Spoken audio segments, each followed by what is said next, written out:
mejor que hacerlo acá en la bicicletería, casa amiga. Y bueno, esto en un principio vamos a hacer un repaso de la historia de The Garage. El libro habla también de parte de The Garage fundamentalmente, pero también habla de otras cuestiones, más que nada los antecedentes, tanto en el rock platense como en el periodismo especializado. Pero esta primera parte que vamos a hablar de la historia de The Garage. Después ahondaremos un poquito en el libro. El formato va a ser, si recuerdan el programa de Ana Cacopardo, Historias de Vida, que pone fotos y esas fotos van disparando la charla, así que vamos a hacer esa metodología. En principio, bueno, ese es el flyer que los invitó a venir acá, pero bueno, vamos a ir recorriendo. Tengo acá el apunte. Vamos a empezar por los inicios, obviamente, ¿no? Bueno, no los presenté, la mayoría los debe conocer, pero bueno. Juan Barberis, director de The Garage.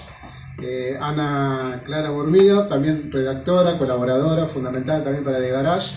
Y Facundo Arroyo, el editor de The Garage. Un aplauso para ellos, que ellos son el corazón de todo esto. Agradecidos también a ellos por toda la colaboración que me dieron en todo, la verdad que en todo. Bueno, arrancamos con la primera foto, que es la tapa número 1, la banda es Monstruo. Y bueno, chicos, hay que empezar por los inicios. Coméntenme un poco cómo se elige esta banda, cómo arranca The Garage, la idea de ese medio. Buenas noches. Bueno, sí, The Garage arranca primero como un programa de radio en FM Cielo, que primero, qué sé yo, eran otras épocas donde el rock platense no tenía el lugar que tiene hoy, y fue un primer testeo a ver cuánto material encontrábamos de música de La Plata. Al principio no sabíamos si iba a haber suficiente como para hacer un programa semanal. Nos dimos cuenta que había un montón, empezaron a aparecer un montón de discos, un montón de bandas, y al toque, bueno, Martín Strelitzky propuso, que era un compañero de la radio, pasarlo al formato papel, y él era más grande que nosotros, tenía un resto económico ahí como para rifarlo ahí en eso, y bueno, nos pusimos a trabajar con Martín, con Paula, que era su sobrina, recién recibida de diseñadora gráfica, y empezamos a pensar un primer número de la nada, y juntando amigos, amigas, y para colaborar y llenar las primeras 24 páginas. La decisión de Monstruo era porque estaba en ese momento, era la banda que estaba apareciendo, tenían un disco grosso, el primero, recién terminado, y nos parecía genial, así que estaba bueno empezarlo con algo súper local, nuevo, y que ya estaba súper consolidado. Cerati los había elegido como revelación, claro, en esa época. Sí, sonaron en el regreso de Soda, en el Monumental, y se decía que había ideas como hacer algo juntos. Después, bueno, la historia quiso otra cosa, pero estaba ahí una onda bárbara, les gustaba mucho la onda. Vamos a pasar a la siguiente foto, porque en un principio, ahí vemos a Martín Strelitzky, el señor que se ve, Paula Estropolo y Juan, con mucho pelo, orgullosos de la primera edición de Monstruo. Comentame un poquito quiénes estuvieron en el inicio, porque, Facu no estuvo en el principio, y Ana me parece que tampoco, ¿no? Comentame un poco cómo era ese primer inicial, también como para nombrarlos a quienes estuvieron ahí. Bueno, está Fe Nagamuel, que Fe es mi hermano de toda la vida, que se empezó a hacer cargo de las contratapas, que era como la parte más literaria. Nacho Spotti también está ahí, ilustrando las contratapas. Colaboró Cuchi Calderón, compañero mío de la facultad, y también hacíamos radio, nos cruzábamos, y se recopó para meter mano en el primer número, la nota Crema del Cielo, y también hicimos compañeros de la facultad, y debo estar olvidando, pero prácticamente el primer número éramos pocos. Y a Facu lo conocí, llegamos a Ciudad Vieja a un show de Monstruo, el primer número, y se acercó Facu ahí copado con la idea, y a partir de ahí se sumó hasta el final, o sea, fue parte imprescindible del staff, ahí nos conocimos. Y Facu, ¿cómo fue ver The Garage? ¿Qué te pareció la idea de sumar también ese encuentro que acaba de decir Juan? No, yo me acuerdo, el otro día hablábamos de eso, de Ciudad Vieja y de encontrarme con ese número 1, y me volví loco cuando lo vi, porque lo andaba buscando. Yo con la radio siempre tuve como una relación un poco más compleja, más huidiza, después me terminé ocupando, pero con la gráfica era que necesitaba escribir en algún lado, y no había casi nada, no había nada. Estábamos en la facultad con Anita, tratando de resolver eso, y me encontré con eso, con un diario de rock, de una banda que había escuchado 2 o 3 temas, nada más, que era Monstruo, no sabía ni siquiera que tenían un disco ya. Nada, y fui y lo encaré a este hermano de tinta. Hermana de tinta. Sí, y después me llamó, a los 10 me llamó, y listo. Y después compartimos la vida como 8 años de manera muy intensa. Muy bien, pasamos a la siguiente imagen, que es una imagen por la cual sacás chapa. Y porque esa tapa la escribí yo. Sí, es la primera tapa del Mató. Hoy un poco hacíamos un chiste con unos amigos, colegas que iban a venir y al final no vinieron porque acobardaron por el sold out. Decían, vamos a ir de Capital y no vamos a entrar. Así que... Pero hacíamos el chiste de que The Garage un poco nacía para contarle al mundo que existían bandas como el Mató. Este es el número 4, y me acuerdo que los chicos justo habían vuelto de la primera gira de Brasil, y tocaron en un bar que yo no me acuerdo el nombre, es un bar que ya no existe, que era como un pool, Dínamo, no sé, era un bar súper raro de esos que duraban 4 meses. Nada, y los junté a los 4 chicos, y me acuerdo que el Chango todavía no tenía como viste la onda para charlar con el periodismo, y yo todo lo que me preguntaba me decía zarpado. Y yo le preguntaba, che, pero ¿qué onda Brasil? Las bandas de Brasil, zarpado, me decía. Le tuve que hacer como 70 preguntas, viste, como para... Yo sabía que era nota de tapa y el Chango era lo único que decía, ¿viste? Y Willy que se iba a probar, estaban probando sonido. Nunca hay que entrevistar una banda antes de una tocada, porque están en otra. Buena elección. Están muy en esa. Pero bueno, con lo que me quedó de esa charla, después armamos esta primera etapa del Mató. Ana, ¿querés comentar un poquito también cómo entraste, cómo fueron tus inicios en The Garage? Sí, bueno, yo hice toda la carrera con Facu Arroyo. Cursábamos desde el día 1, creo que cursamos juntos. Y bueno, ella sabía que a mí me gustaba el rock. Además yo entré a la facultad y empezábamos a escuchar bandas, íbamos a ver bandas, como que te sentías parte de algo. Y Facu un día viene con el diario en la mano y me dice, mira, necesitamos gente, ¿te sumás? Sí, yo le dije. Y bueno, así arranqué también casi hasta el final. ¿Te acordás qué número era ese? No. Creo que era el 2 o el 3, pero era re en los inicios, sí. Sí. Después de que se suma Anita, digo, che Anita, vos tenés un amigo que yo veo en todos los recitales, que está solo en primera fila, callado, prestándole atención a todas las bandas, que recién entró, que es Lucho Laitó. Digo, yo quiero que ese chabón, que no sé ni cómo se llama, también, que es tu amigo, decirle que venga. Y nos costó un par de números. Tipo, se hacía difícil, porque hacía radio, Lucho todavía no estaba como muy copado con la gráfica. Yo digo, pero tiene que estar, está en todos lados. Y además, sospecho que tiene criterio, así que llamalo, traelo. Sí, un gran periodista. Levante la mano, Lucho, ¿dónde está? No lo estamos ubicando. Desapareció, no le gusta la fama. Este año editó un libro por una editorial llamada Firpo, que también está el editor, que también fue parte del diario, que se llama Leandro Martinelli. Es una noche de amigos. Y el libro es uno de los libros del año para mí. Sobre autotune y otras cosas. Cómprenlo.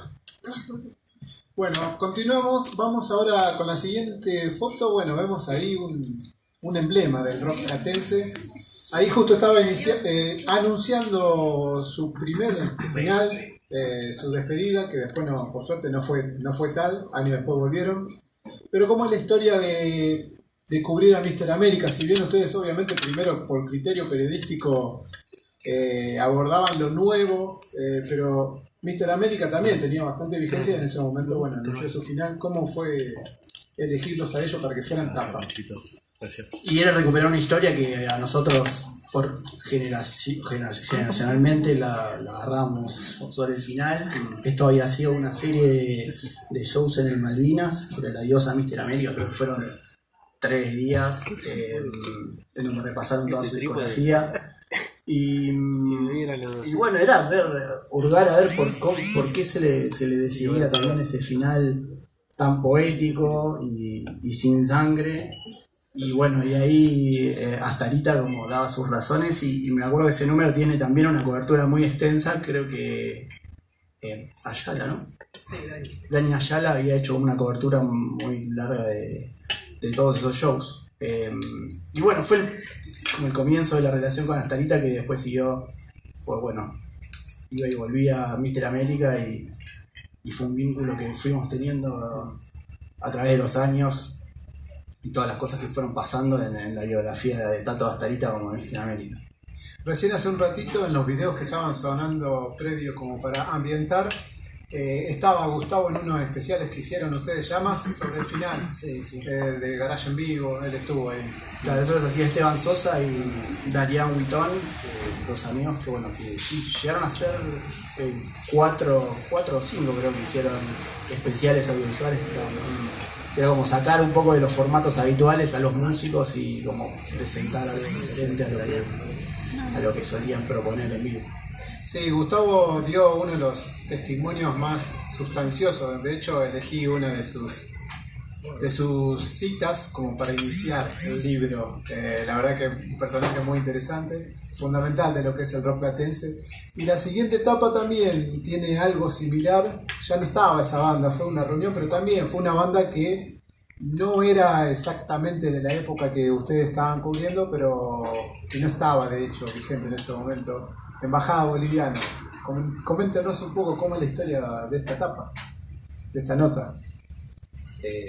Por mi lado, pasa lo mismo con Mr. América, eran bandas súper representativas, muy diferentes las dos, pero muy representativas del under de La Plata. Y en este caso los agarrábamos, eso, cuando empieza el diario ya no estaban, y se cumplían 10 años de ese disco. En todo ese lapso de tiempo se había generado el mito de Embajada Boliviana, con discos tributos, con muchos fanáticos que no se habían visto, pero que pedían por el regreso, y un poco este encuentro es donde ellos empiezan a tomar un poco de dimensión todo lo que había pasado, porque Julián es como un personaje divino, muy fuera de todo también, ¿no? Está como en su mundo y no estaba tan al tanto de lo que estaba pasando con la banda acá, que agarraban a Embajada como emblema, inspiración y demás. Y bueno, esto fue un encuentro que después terminó desencadenando en lo que fue el posterior regreso de Embajada Boliviana, y bueno, fuimos con Anita y Anita hizo la foto. Sí, eso me acordé hoy, yo me había olvidado de esta foto y a raíz del libro empezaron a surgir los recuerdos y bueno, me acordé de esta foto, la había hecho yo, que fuimos al patio creo que de Julián, y no sé, está buenísimo porque sacar recuerdos así re lindos y no sé, me encantó. Pasa eso con el libro Hermanos de Tinta. Vayamos hablando del libro porque a mí me gustó un montón, súper conciso, serio. No es un libro escrito por un fan de Garage, sino por un periodista que se copó con el rock platense y con ese periodo. Y a todos nos pasó más o menos lo mismo, que Nico nos fue abriendo, por ser tan prolijo, nos fue abriendo ventanas que a nosotros se nos habían cerrado, de cosas que hicimos, de cosas que pasaron en ese periodo. Y esto, ¿no? Encontrarte con una foto de tapa que de repente dice que Anita diga, esa la hice yo, tipo, como se había olvidado, y a partir de ahí reconstruir como escenas que por ahí en su momento estuvieron buenísimas, pero que ahora ya forman parte del pasado y que por ahí no están. Por eso también es muy emocionante el libro para nosotros, porque además de revivir todo eso que estaba ya cerrado, es como forma parte de un legado que es súper interesante para que esté en un libro. Así que, gracias.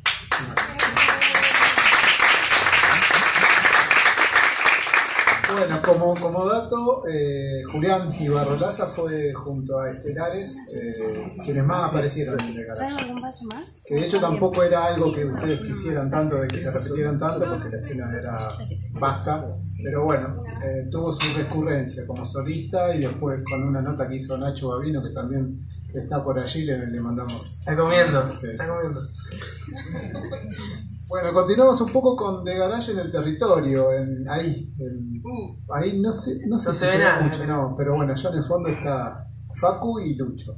Sufrimos y Pura está, vida. está Nacho también. Del otro lado, Nacho no lo veo. en el medio está el batero de Pérez.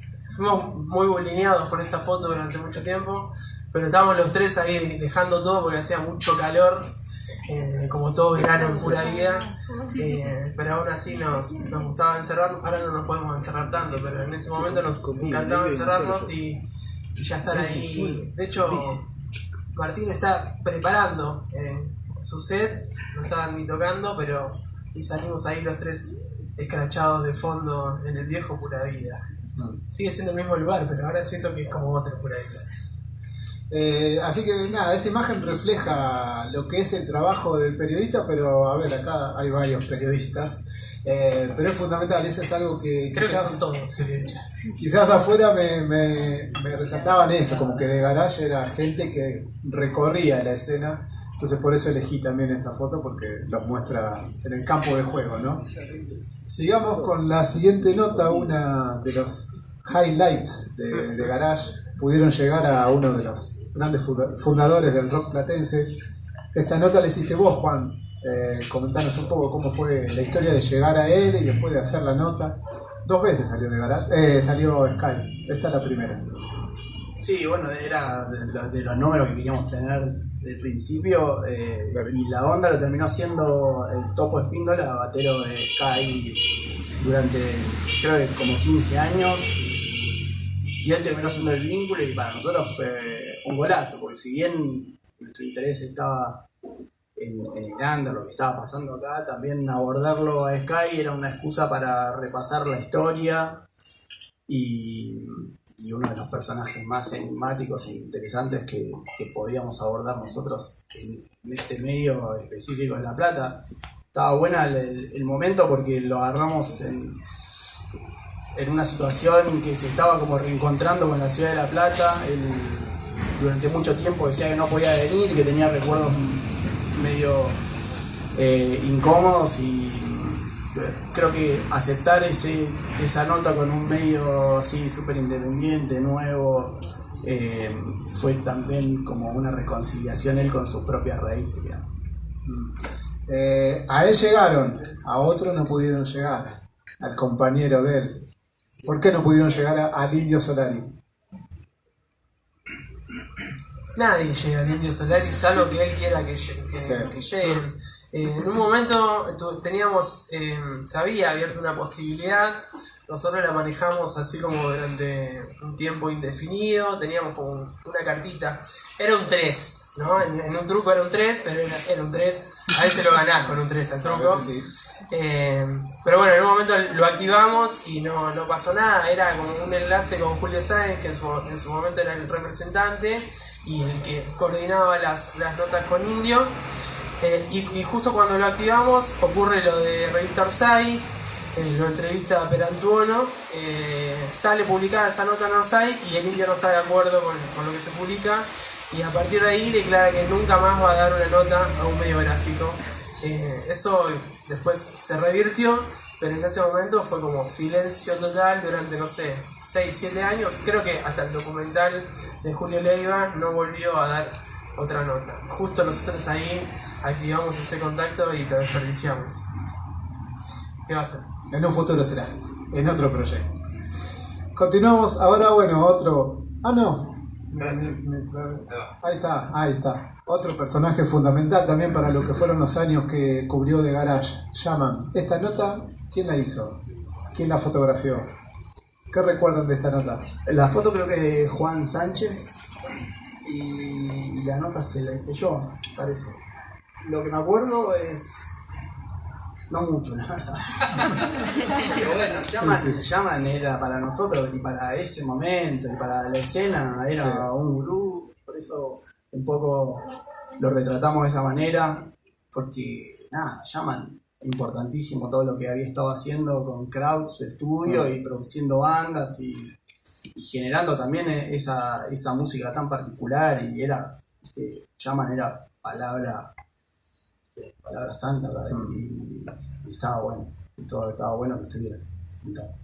Hablando de estética y de inocencia al principio, yo me acuerdo que él usaba un sobre todo largo y ese bombín cuando iba a ver recitales, y durante los primeros años, cuando todavía producía los demos del Mató y tocaba en la patrulla, también estaban todos los recitales en primera fila.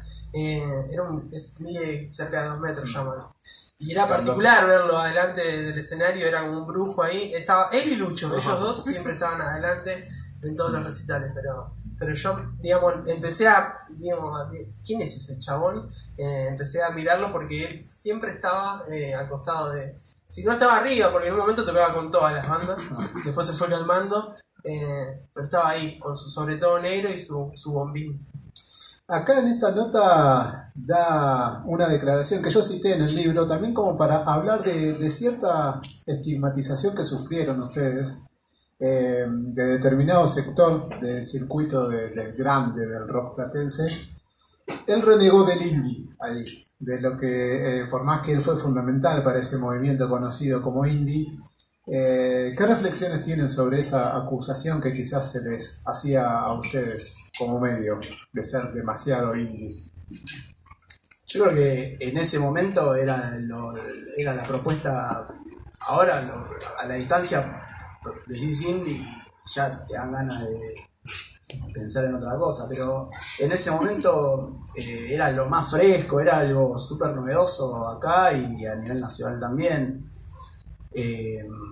No sé, no me acuerdo en esa nota que decía puntualmente sobre eso, pero creo que tiene que ver con que, bueno, cuando aparecen bandas como El Mató, no sé, Valentino, Volcán, y les empieza a ir muy bien, obviamente empiezan a surgir un montón de réplicas o cuestiones similares, donde se empieza a armar una bola que ya no resulta ni genuina ni demasiado atractiva, no sé si lo diría en ese sentido.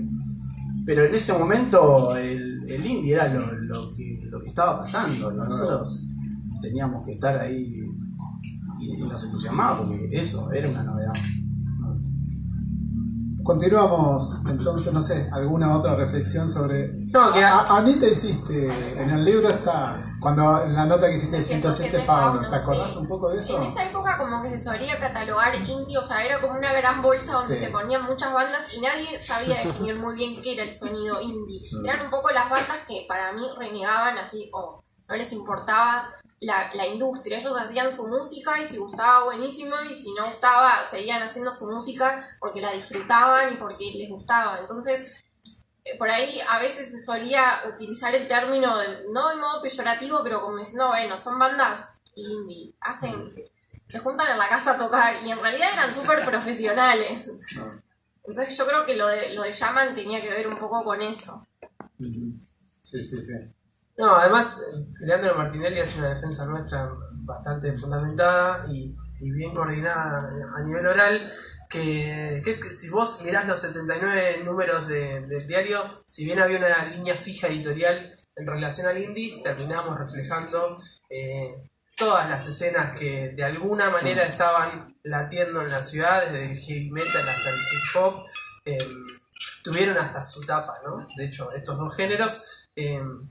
Lo que pasa es que siempre la discusión era en torno a la tapa de The Garage y se centralizaba mucho en ese contenido, y por ahí en un momento el diario tenía muchísimas páginas y muchísimo contenido que no tenían que ver con el indie, y bueno, eso quedó registrado también. Sí. La importancia de las tapas que hoy en día sigue pasando. Ahora la última Rolling Stone tiene a Palo Pandolfo y se desató también una polémica porque nunca había aparecido y por qué, y todos opinando. Siempre el rol de la tapa es fundamental para la revista. Continuamos ahora con un proyecto paralelo, porque The Garage no solo era el diario de rock, sino que también tenía otras iniciativas, como acá vemos el flyer del día de la presentación, viernes 18 de noviembre, esto es 2011 si no me equivoco, presentaban Detrás del Sol, un disco de versiones de Nick Drake, con artistas locales, músicos locales, ahí se ve muy chiquitito, pero bueno, ahora vamos a nombrar quiénes estuvieron, incluso hay algunas fotos. Comentemos un poco por qué nace esta iniciativa, por qué Nick Drake, qué representaba, por qué lo eligieron para hacer este homenaje. Sí, me acuerdo que la primera charla... Nick Drake, músico inglés, ¿no? Incluso fallecido en los 70, como para... Si alguno no entiende el contexto de quién era Nick Drake. Me acuerdo que la primera charla fue con Juan de decir, che, Facu, ¿te gusta Nick Drake? Fue así. Y yo digo, sí, mi viejo tiene unos discos ahí, yo medio que lo heredé por él.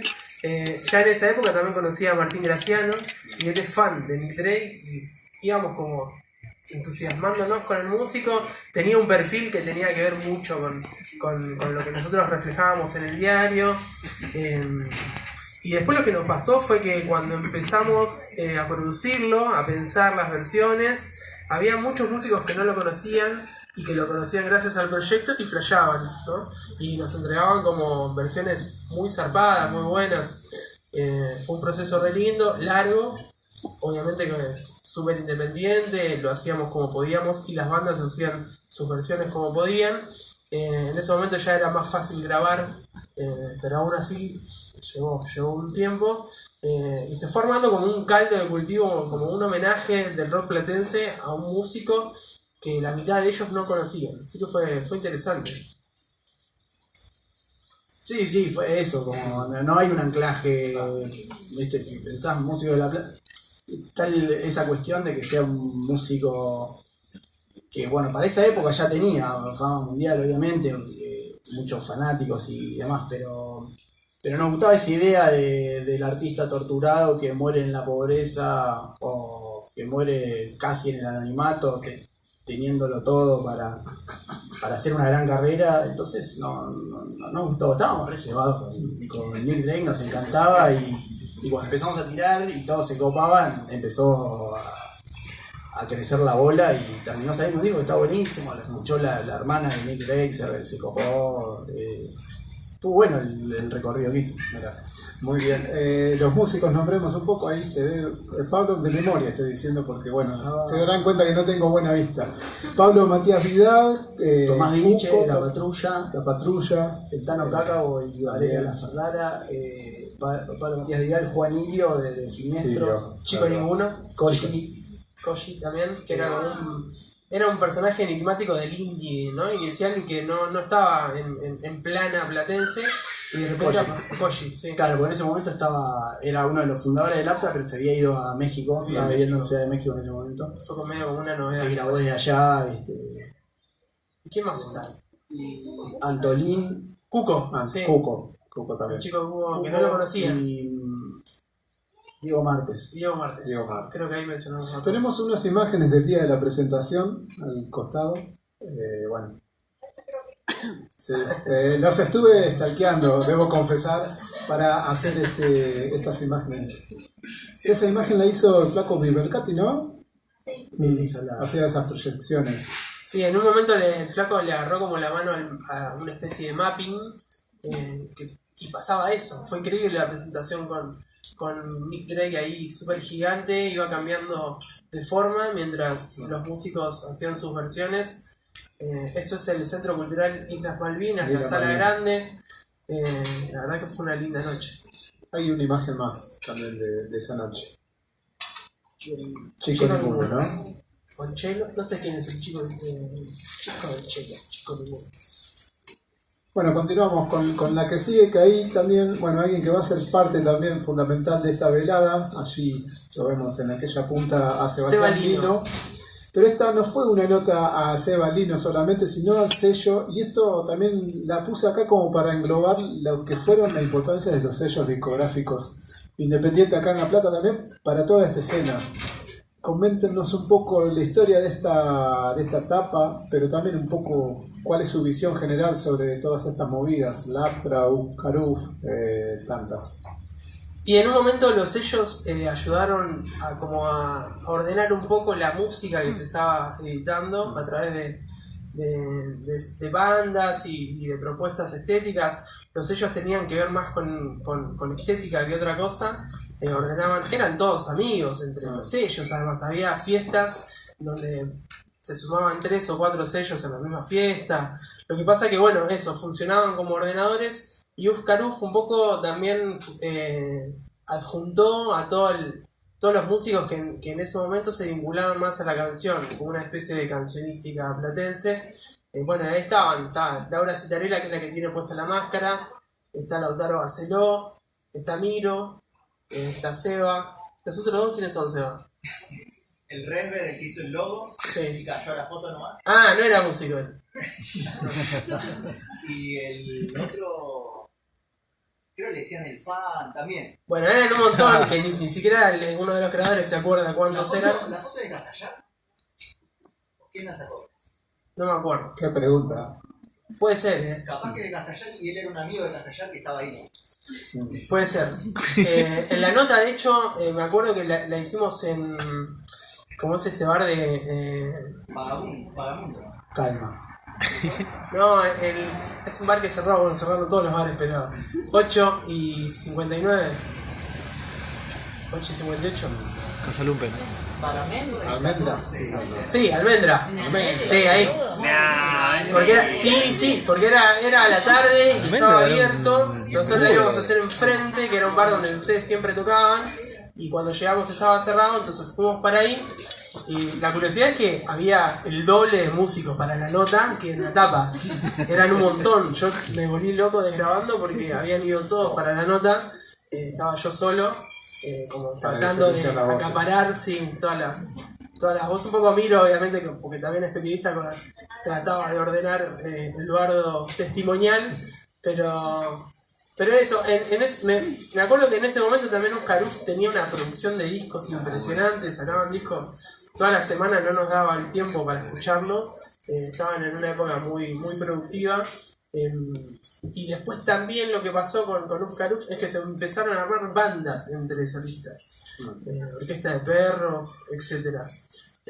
Nada, eso. En un momento, tercer, cuarto año de Garage, comenzaron los sellos, digamos, como a coordinar la movida, sobre todo en vivo y de estudio. Que de Pablo Matías Vidal, bueno, mi hermana me dijo, le mando un saludo, que no spoileé el libro, pero bueno, hay una anécdota de cuando él te decía, tenés que hacerle la nota a un músico, y igual hiciste ahí una especie de aikido periodístico a Pablo Matías Vidal. Sí, me hinchaba. Con el mago siempre tuvimos mucha onda. Nos cruzábamos un montón a la noche y me insistía en que teníamos que entrevistar a un músico y me lo decía siempre, cada vez que me veía. Pero nos cruzábamos en la panadería y me lo decía, eran las 3 de la tarde y decían, tienes que hacerlo. Y en un momento le dije, bueno, hacé la voz, tipo, porque no sé si estaba haciendo un taller de escritura, no sé en qué contexto estaba él, y iba a hacer la voz, y la hizo. Lo ayudé obviamente con la edición y qué sé yo, lo acompañé, me acuerdo que un día fui a la casa cuando yo lo había entrevistado, y dice que la pasó muy mal siendo periodista, y que por eso también nunca más iba a pedir eso y que nos entendía muchas veces como periodistas. Nos vino bien. Sí. Bueno, seguimos con la que viene, que es una etapa muy emblemática, hizo ruido en su momento y también responde a una etapa bastante particular, fea en cierto sentido, de la cultura platense, del rock platense. Pura Vida, con una venda en los ojos, la calavera de Pura Vida, ¿no? Acorralados. Contemos un poco la historia de esta etapa y por qué surge y en apoyo a qué, en respuesta a qué. Claro, esto fue después de un fin de semana, creo que, bueno, siempre en principio acá nunca aportó nada. De hecho, cuando nace Garage, no se podían pegar, las bandas no podían pegar carteles en la calle, estaba eso en La Plata, Ciudad Limpia. Entonces, bueno, no hay espacio para nada. En este caso puntual, fue un fin de semana que cerraron 5 lugares, creo, así, en un operativo planificado, cerraron Pura Vida y varios más. 16. 16 bares, esa definición, sí. 5 o 6 relacionados con la música estrictamente, pero también cerraron boliches y cerraron bares bailables, al 74, etc. Y bueno, se armó una movida automáticamente, creo que se reunieron no sé cuántas personas fue en Pura Vida. Capaz que estaba todo el circuito, era un We Are The World del circuito platense en la plazoleta. Había muchísima gente y se hicieron unas fotos que en su momento fueron bastante paradigmáticas porque nada, también tenía que ver con el amor de la escena, ¿viste? Porque ahí no solo estaban los músicos, sino que estaban los periodistas, la gente responsable de los bares, la gente responsable de los lugares vinculados a la música, estaba el circuito apoyando en Pura Vida como lugar simbólico, pero también a todos los otros lugares que habían cerrado, y que el análisis burocrático no tenía sentido, era un absurdo, sumando a todo esto que dice Juan, que nunca la municipalidad apoyó, nunca desarrolló, no le interesa desarrollar la cultura independiente, va por otro lado, bueno, todo lo que ustedes saben. Y en este caso, en esta época, el diario El Día, me acuerdo que estaba todo el tiempo subía las notas, reclamos de los vecinos de Pura Vida que se quejaban. Entonces fue un poco la respuesta desde un medio, creo que en editorial también hacía un poco alusión al manejo mediático de esta situación, de los viejos que se quejaban de los ruidos y qué sé yo. Para cuando sale el diario ya se había destrabado la situación por ese momento, ¿no? La habían levantado, pero bueno, quedó ahí como el registro, hay una crónica de lo que fue toda esa ida y venida. Años después, cuando ustedes ya no estaban con The Garage, volverían a clausurarlo a Pura Vida y a tantos otros bares. Quiero decirles, presten atención a las tapas, porque las tapas tampoco es que eran tapas así improvisadas y hechas así nomás. Ahí hay también algunos ejemplares, porque la que viene es una tapa muy importante para lo que fue la historia de The Garage. La podemos ver.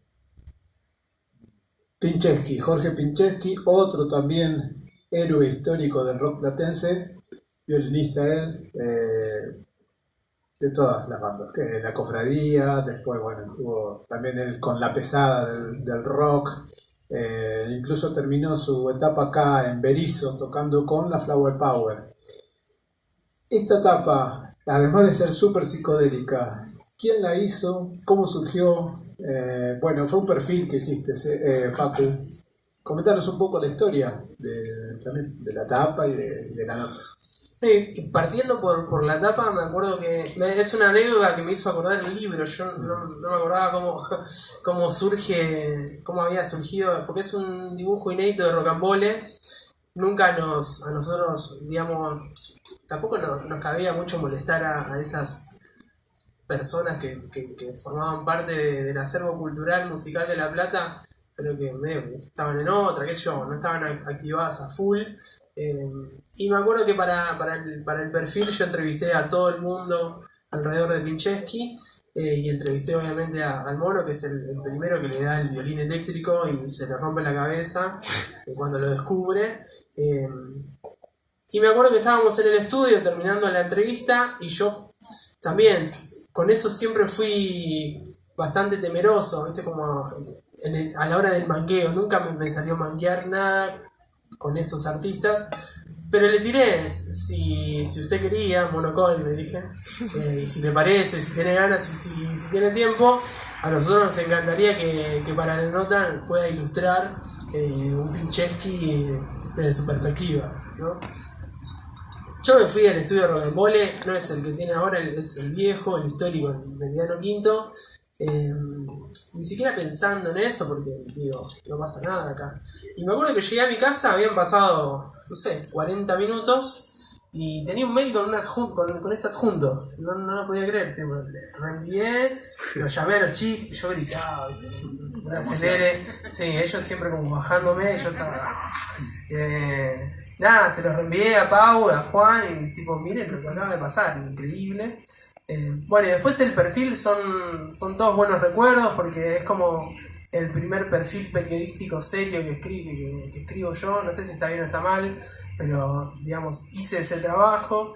Me acuerdo que entrevisté al Negro Medina en La Perla, como tipo cosas así, como que para mí, siendo fan del rock argentino, eran cosas como muy importantes que no me habían pasado nunca, y gracias a esta nota, digamos, estaba como reconstruyendo esa vida y también, digamos, reafirmando todo lo que a mí me gustaba hacía muchos años. La nota también, digamos, el hilo conductor me acuerdo que fue Juan de Encías Sangrantes, el cantante, que había sido muy amigo de él de la última época de PIN, y que me armó, digamos, en la ruta más personal de él, de su familia, de su casa. Yo estuve en el último cuarto en Berizo de él, donde hay muchísimo material inédito. Él dibujaba, escribía, nada, eso. Me acuerdo que en ese momento yo decía, esto se va a echar a perder, y ahora se debe haber echado a perder. Eran libros, digamos, historietas completas de él, muy buenas, historias y memorias de él también muy buenas, que estaban escritas a mano o dibujadas a mano y tiradas ahí abajo de un colchón. Bueno, todo eso lo relaté, pero también eso fue gracias a Juan de Encías, que me acuerdo que la primera vez que fui a la casa le rompí la puerta porque no se despertaba, y empecé a golpear y se rompió. No es que le tiré la puerta abajo, pero le golpeé fuerte y la puerta se cayó así. Y ahí se despertó Juan y salió con todos los pelos. No te preocupes, no pasa nada. Continuamos. La siguiente, este es un dibujo de Gustavo Sala, historietista humorístico, ¿no? La traigo porque como para reflejar también un poco el impacto que tenía más allá de lo que es La Plata y su zona de influencia, sino que también se hablaba de Garage en Buenos Aires, en otras ciudades. ¿Cómo veían ustedes esas recepciones más allá de lo que era La Plata? ¿Qué devoluciones han tenido? ¿Cómo es la historia de esa viñeta también? Eso no lo conocía yo. Bueno, lo que tiene Gustavo es que es muy generoso, y siempre que si le haces una nota te devuelve ahí algo para que ilustres. Me acuerdo, esa nota la hice yo y la devolvió eso de toque. Y la recepción por fuera, no, lo que pasa es que cuando arrancamos con De Garage ya los medios nacionales estaban mirando mucho lo que estaba pasando acá. No era solo un CB de los platenses, digamos. Y con el diario, bueno, siempre tratábamos de llevarlo para allá para que vean qué estábamos haciendo. Para también nosotros conseguir trabajo allá y empezar a escribir en otros lados. Continuamos entonces. La siguiente foto, Radio Universidad, Ariel Valeri, también colaborador de ustedes. Tapa La Caverna. Esto ya es sobre el final. No vino. Pero bueno, también como para graficar que The Garage era parte también de una escena, que había medios que también apoyaban a lo que fue el rock platense, como por ejemplo su Universidad o Radio Estación Sur. Ahí está Seba, que él está incluso hoy en día laburando allá. Radio Futura, también tengo compañeros acá. Radio Provincia, también ahí de Martinelli estuvo muchos años.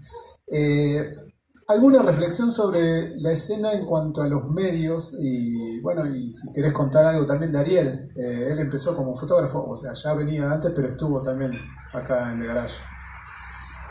Claro, Ariel ya venía de una experiencia que la contaste en el libro, que era, sí, no sé, que fue un suplemento de estudiantes de periodismo. Y bueno, y universidad siempre fue un faro para nosotros, de donde aprendíamos. Yo a partir del segundo número me sumé a la radio, pero Facu también a los años, ¿no? Estaba el Turco Jalil, que era toda una eminencia, era gente a la que había que estar atento, a la radio que tenía que escuchar y ver las movidas que armaban y alimentarse de eso. Gente de la que aprender y ser mejor.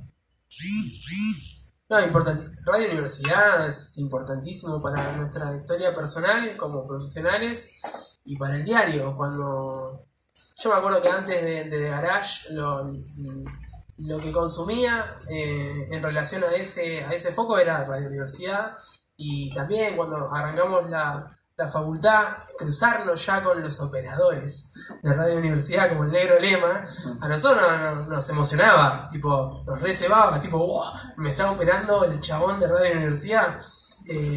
Nada, era esa importancia tenía la radio para nosotros. Y además de, obviamente, el contenido coincidía bastante con lo que a nosotros nos gustaba. Entonces es como que una vez que también empezamos a ejercer el periodismo, no nos desvinculamos, sino más bien todo lo contrario. De hecho, Ari y un montón de gente de Radio Universidad termina participando de una u otra manera en el diario. Ari, desde la escritura hasta la fotografía, hasta el Turco Jalil ha escrito, Juli Godoy, bueno, un montón de gente de Radio Universidad, Flor Franceschetti también terminan participando del diario como algo más. En un momento éramos una familia periodística. Ana, ¿alguna reflexión, algún recorrido que has hecho también? No, yo iba a decir que Universidad fue también uno de los medios que en La Plata les dio lugar a las bandas, junto con The Garage y también un poco Radio Provincia y Radio Estación Sur. Éramos como los medios que estábamos en la escena musical aportando. Sí, totalmente. Totalmente fueron fundamental, más allá de The Garage, que tuvo un rol central. Sigamos con la siguiente. Gran tapa, Alorza, acá, no sé si intencionalmente o qué, pero estaba un poco tapado el diario de rock, tiene algo que ver. Esta nota la hizo Nacho Babino, que me dijo que no lo invite a venir, pero porque es muy tímido, pero vaya, Nacho Babino, gran nota. Él podría contar la historia, pero bueno, la comentamos nosotros un poco.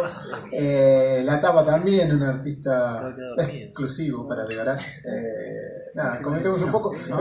¿Por qué sale del diario de rock esto? Es tango, el tango de acá de la zona, tango también, no un tango anquilosado, sino un tango renovador. Un poco cómo viene la historia de esta tapa y de la nota también. Y digamos que Alorza forma parte del nuevo tango argentino, que está súper vinculado con lo que nosotros entendíamos que era la cultura juvenil en relación a búsqueda estética, digamos, formas del hacer. Iba como acompañado.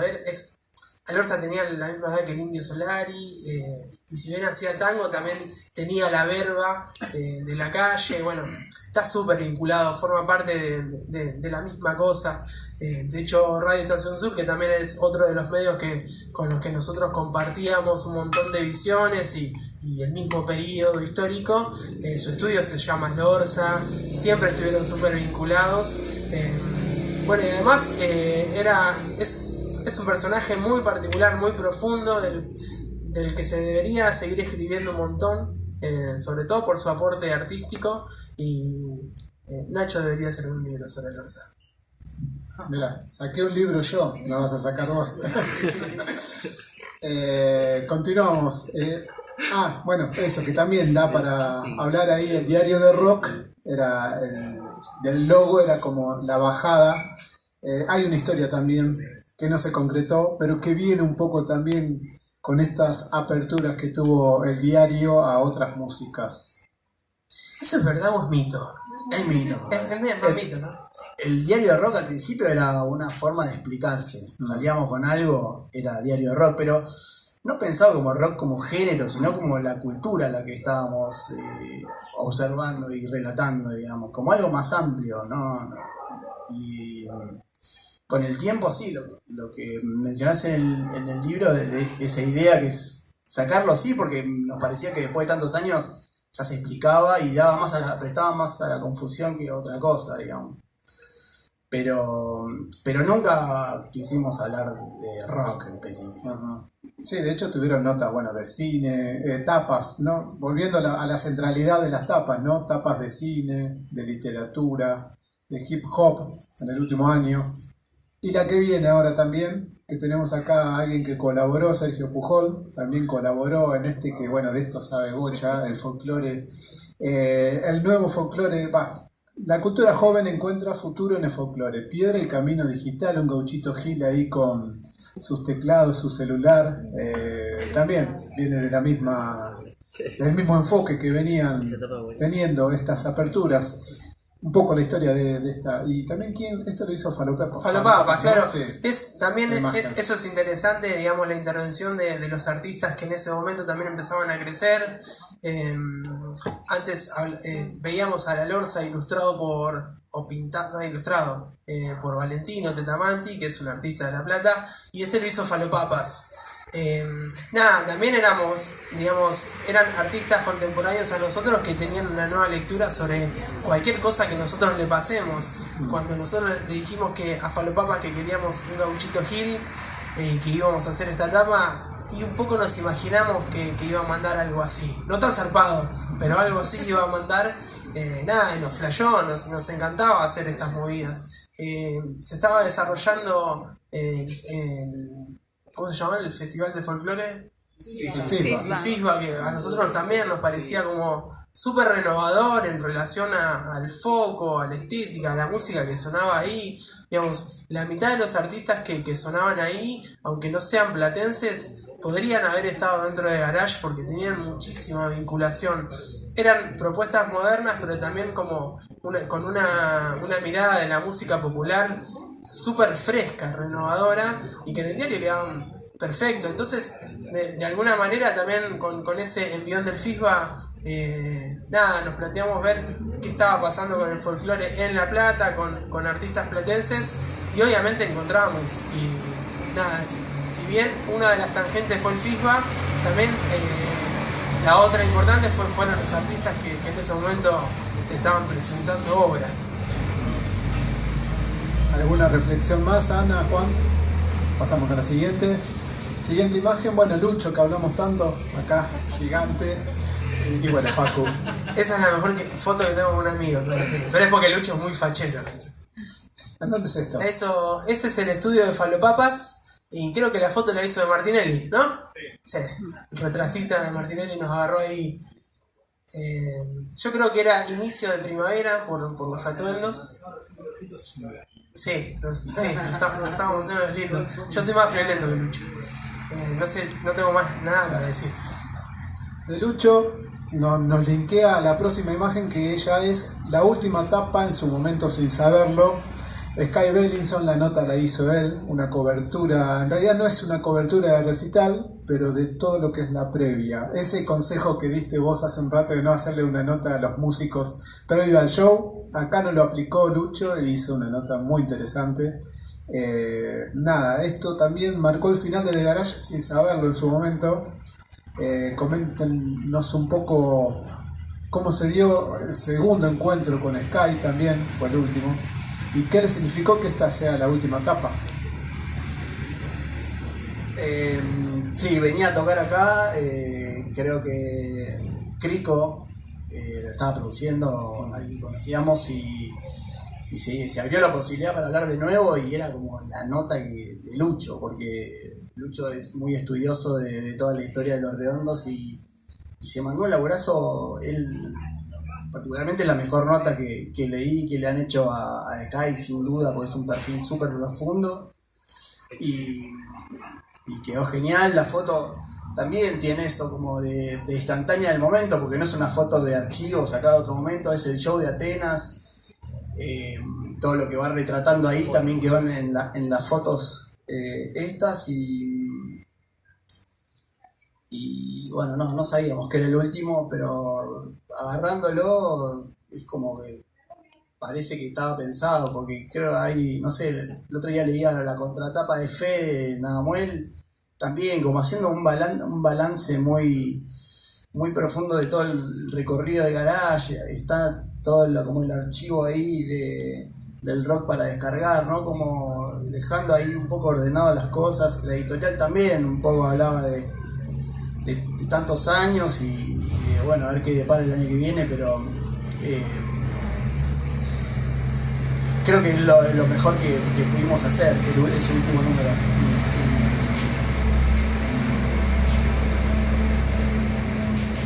Hay algo que dice Juan en el libro que me pareció muy, muy cierto, que es quizás el mejor número escrito, sobre todo, de Garage. Y esto también fue no sabiendo que era el último, pero como dando todo. Tipo, esa foto desde esa foto que me parece increíble. La sigo mirando y Sky nos está saludando, nos está dando la despedida y es un fotón y quedaba exacta. Era muy difícil hacer calzar fotos de artistas en la tapa de Garage, nos costaba siempre y esa foto calzó al toque, no la tuvimos que discutir. Bueno, y después, obvio, ni hablar del perfil que escribió Lucho sobre uno de sus héroes y de nuestros héroes.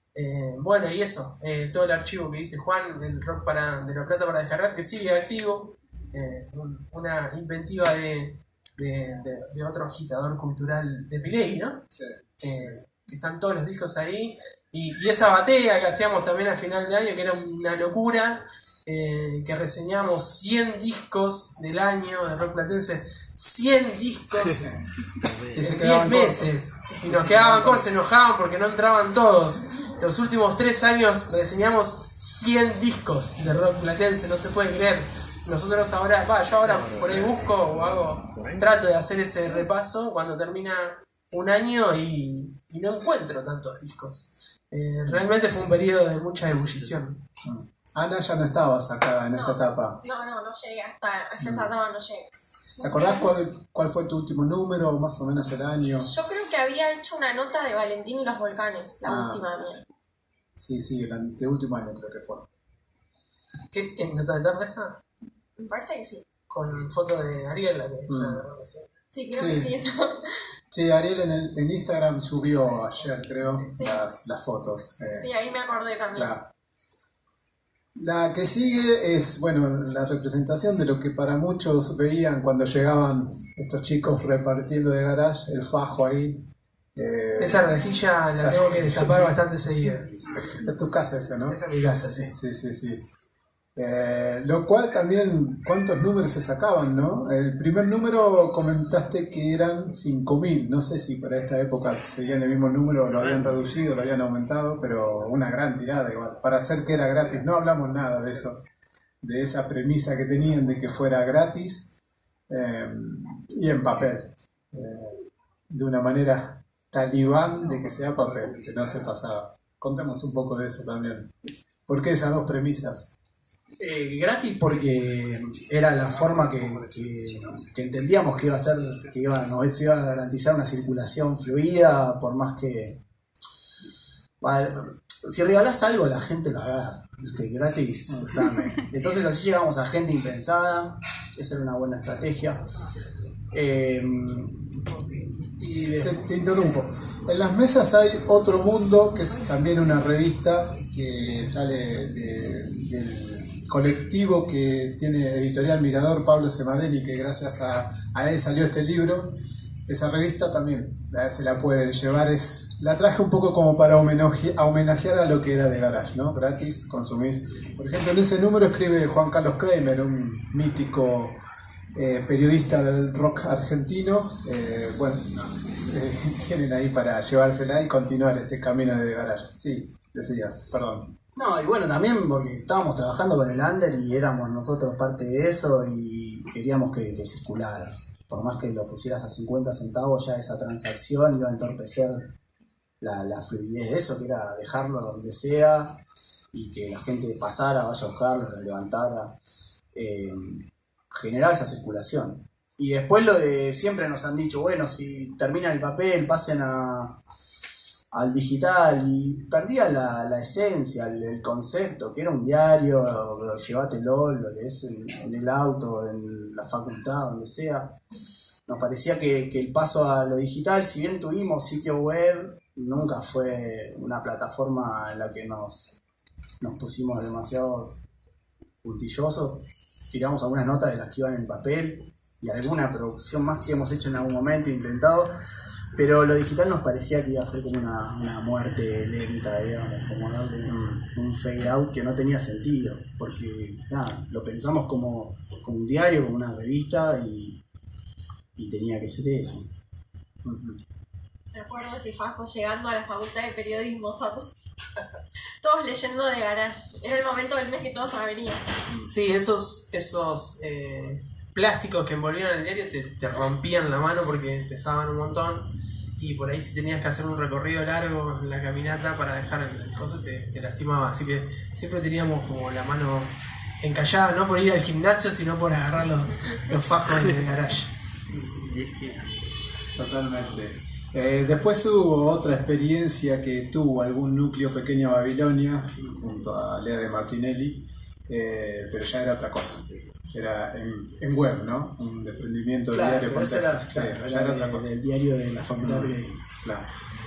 Continuamos, una imagen más, ahí lo tenemos a Nacho, además de, bueno, Gonza Bustos también fundamental para lo que fue la historia de The Garage, Lucho Leitó, Juan Barberis y Facundo Díaz, se me viene el nombre, pobre Facundo, gran amigo.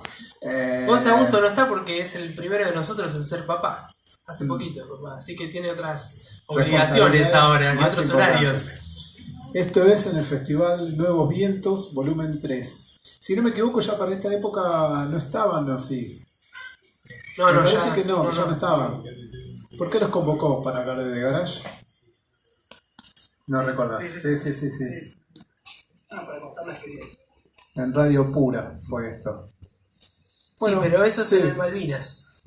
Ah, claro, sí, es verdad, en el Malvinas así. Es porque Sí, ese festival es Nuevos Vientos y siempre se hizo en el Malvinas. Creo que se sigue haciendo y había paneles para charlar un rato. Y este era periodístico. Continuamos, bueno, después de toda esta historia, a alguien se le ocurrió hacer una tesis, esa es la tesis que hice yo, por la cual esa es la tapa, ¿no? Por la cual me recibí en el año 2016, ahí dice 2015, que es cuando fue entregada. Está inspirada en la siguiente foto, 50 canciones, para los 50 números de Garage, 50 canciones imprescindibles del rock de La Plata, también otra selección que tuvieron que hacer. ¿Se acuerdan algo de esa etapa y de esa selección? Y la selección estuvo divertida, porque obviamente entraban y salían todo el tiempo canciones. Ya en ese momento estaban los chicos más fijos y podíamos hacer reuniones de staff más reales, de discusión y de intercambio de contenido. Y bueno, para esta etapa también estábamos ahí como... pero esta de Los Redondos tiene que estar, y esta del Mató como no va a estar, y bueno, y así. Pero estuvo buenísima porque después las 50 canciones que quedaron fueron reseñadas por nosotros. No sé cuántas reseñamos cada uno, 10 canciones cada uno, ponele, capaz que un poquito menos.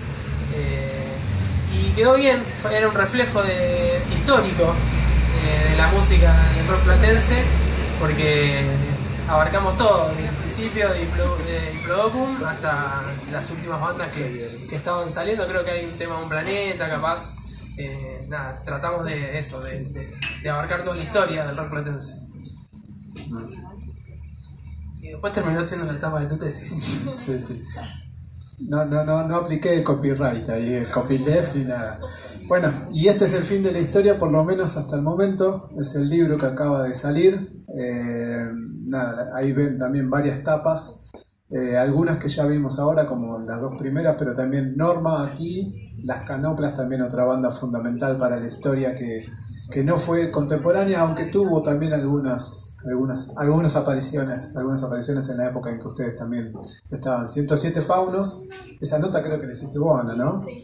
Y Gustavo Starita acá, Mr. América, una de las vueltas de Mr. América. ¿Te acordás algo de esa nota de 107 Faunos?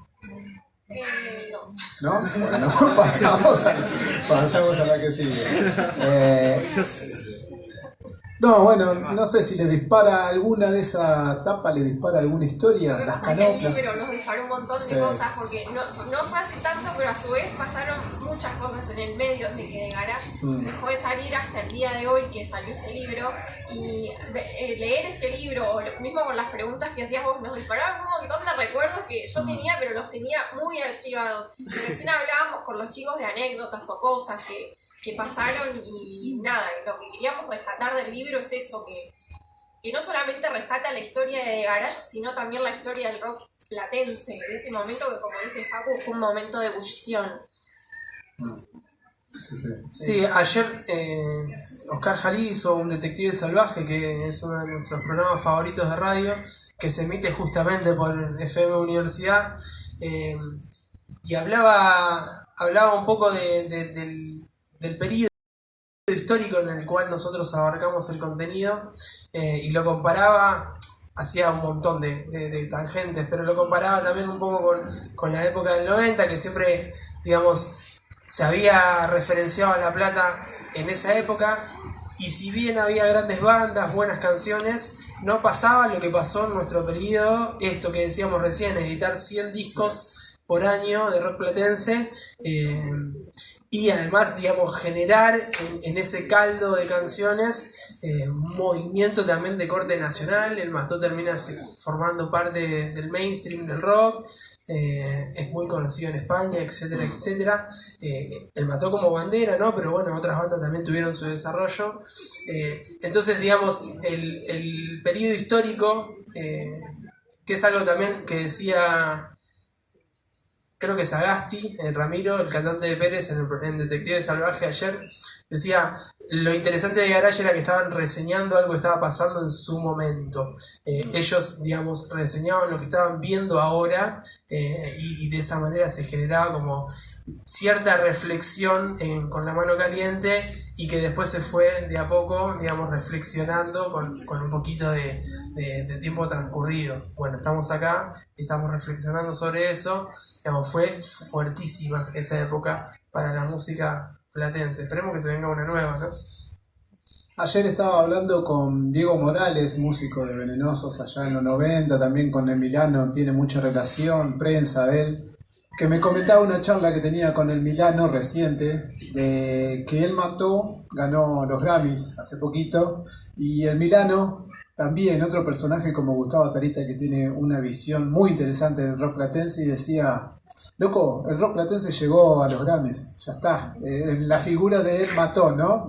Más allá de lo que significa un premio, ¿no? Que incluso mucha gente puede considerar algo totalmente superfluo, pero ese gesto, de alguna manera, esa banda por la cual salió en etapa número 5, si no me equivoco, o el primer año, por la cual saca chapa 4, llegó a los Grammys como un emergente de lo que fue esta movida que Garage registró, y que bueno, en el libro obviamente está, ¿no? Sí, con el espíritu también de la época. Llega no con discográfica, no Sí. con un equipo de marketing impresionante, sino siendo siempre las mismas personas, siempre el mismo equipo de trabajo que lo hacía acá en La Plata, después en Buenos Aires y después en otros lugares. Llegaron a ese lugar, ¿no? Era posible, se podía hacer de esa manera, y nosotros también, digamos, registramos eso, esa intención, ese espíritu.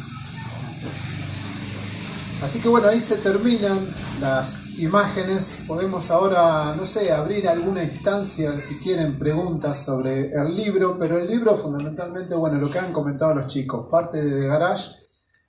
Por esta cuestión de que fue una tesis académica en un principio, tuve que ahondar en los antecedentes tanto del rock platense como del periodismo que cubrió el rock platense, pero bueno, esa es la última imagen que traje. No sé si alguien quiere hacer alguna pregunta o alguna reflexión final, pero ya se viene Seba Lino, que va a estar tocando también. Sí, es una especie de como de nostalgia prematura, ¿no? Porque estamos hablando de algo que parece que fue hace un montón, Sí. pero no fue hace tanto. Creo que la pandemia también nos marca mucha distancia con ese mundo que fue. El otro día, no sé qué, creo que en Facebook debatían acerca de cómo se valora lo que se llama la época dorada, ¿no? Muchos decían que la época dorada siempre es como tu juventud, digamos, ¿no? Pero en este caso hay números, ¿no? Hay un montón de factores que indican que esa fue una época, la verdad, única para la música de La Plata, y me parece que está buenísimo que haya seguido con el libro en ese registro, ¿no? En esa reivindicación. Cerramos acá. ¿Alguna última? Sí, es muy loco que cierre Seba Lino, porque formaba parte también de nuestra búsqueda. Yo me acuerdo que Seba, cuando llegó, tenía un blog muy elocuente, era un pibito como nosotros también, pero hablaba de una forma que a nosotros nos interpelaba y nos hacía reír, porque era gracioso también, de la música, ¿no? Se hablaba de una manera tan pasional y con tanta profundidad de la música que nosotros decíamos, bueno, Seba también tiene que estar con nosotros escribiendo porque está escribiendo en su blog, está hablando de esto, está descubriendo también lo que nosotros estamos descubriendo. Entonces me parece interesante esa dialéctica, que Seba termine cerrando ese ciclo acá, entre nosotros. Y otra cosa que quería decir del libro también, además de recomendarlo, es que termina siendo un registro. Si bien nosotros estamos súper orgullosos, como decíamos hace un ratito, del último número del diario, el libro termina siendo un registro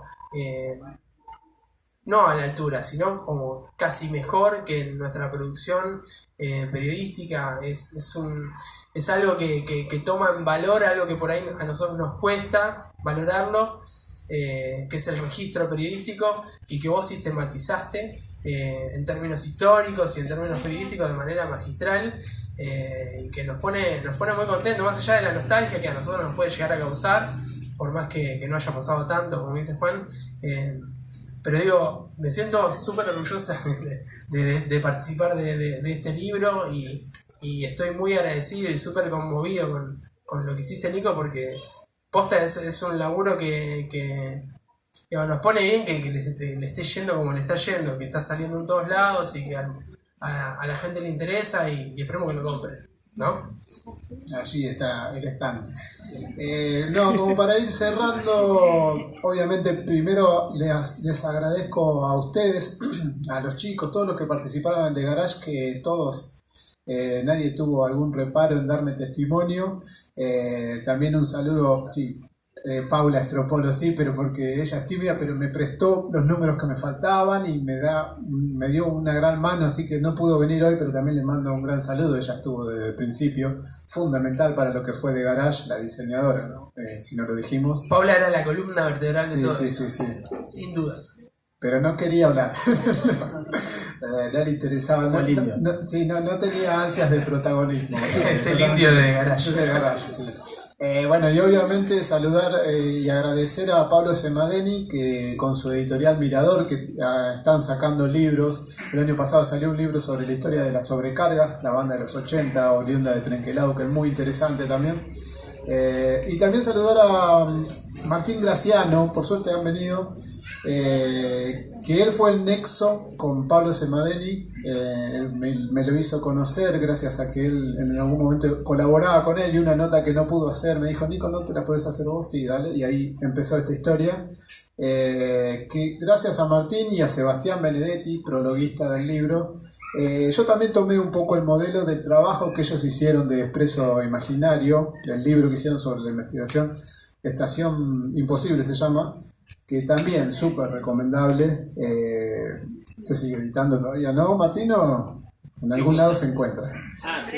Sí, el libro está en todos lados. Sí, salió por el Gourmet, y la conseguís en cualquier librería, sí. Así que también otra recomendación que hacemos de acá, y Nobleza Obliga, debo reconocer que fue una gran influencia para este trabajo. Bueno, y en último también agradecer a todos los asistentes, y bueno, a la gente de la bicicletería, que también se recopó con todo lo que les proponía. Es porque Gonza cursaba con nosotros dos y nos bancaba. Sí. Nos fumaba en realidad, ¿no? Le llevábamos siempre el diario. Gran consumidor de garante. Muy bien. Así que bueno, gente, nada, vamos cerrando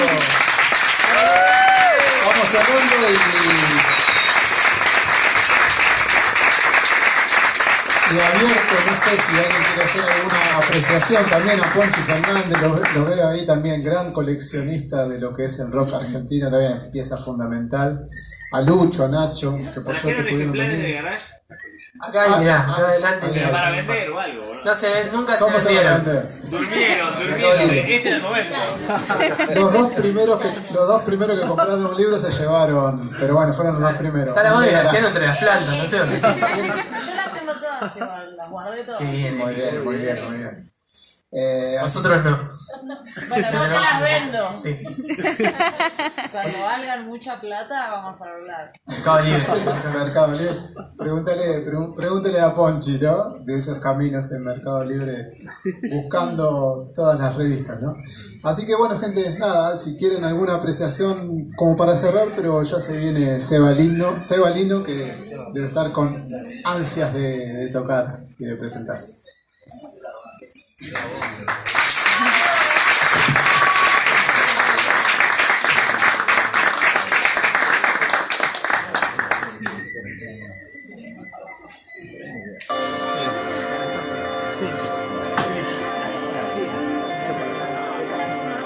No sé qué va a hacer.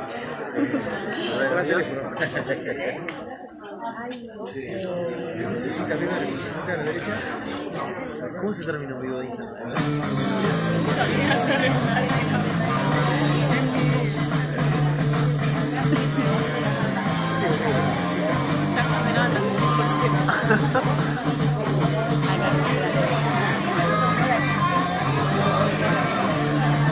Apretando ese.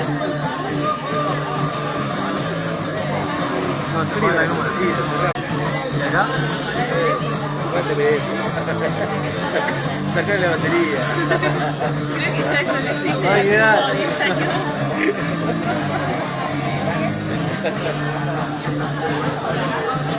¿Y si apretar la luz?